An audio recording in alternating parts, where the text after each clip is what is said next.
അങ്ങനെ അവരൊക്കെ എയിംസിലെ പിള്ളേർ. അപ്പോൾ ഞാൻ പറഞ്ഞു ഞാനൊരു സാധാ പ്രൈവറ്റ് കോളേജിൽ നിന്ന് പഠിച്ചിട്ട് വന്നതാണ്, ഇങ്ങനെ ഫ്രണ്ട്സായിട്ട് പോയി എക്സാം എഴുതുന്നതാണ്, ഞാൻ കോച്ചിങ് ഒന്നും ചെയ്തിട്ടുള്ളതല്ല.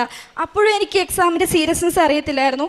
പിന്നെ കുറച്ച് നാൾ കഴിഞ്ഞപ്പോഴത്തേക്ക് ഞാൻ ഈ ഉടമ്പടിയിൽ നിന്ന് ഇച്ചിരി പ്രാർത്ഥനയൊക്കെ പുറകോട്ടായി, നല്ല രീതിയിൽ ഉഴപ്പാൻ തുടങ്ങി. ഞാൻ പ്രാർത്ഥിക്കാതെയായി, പള്ളിയിൽ പോകാനൊക്കെ മടിയായി, ജോലിയുടെ പേരിൽ മടിയൊക്കെ കാണിച്ചു തുടങ്ങി. അപ്പം ഈ എക്സാം, അതായത് ഒക്ടോബർ 2025 ഒക്ടോബർ 31 ഡേറ്റ് ആയിരുന്നു ഈ എക്സാമിൻ്റെ വാലിഡിറ്റി.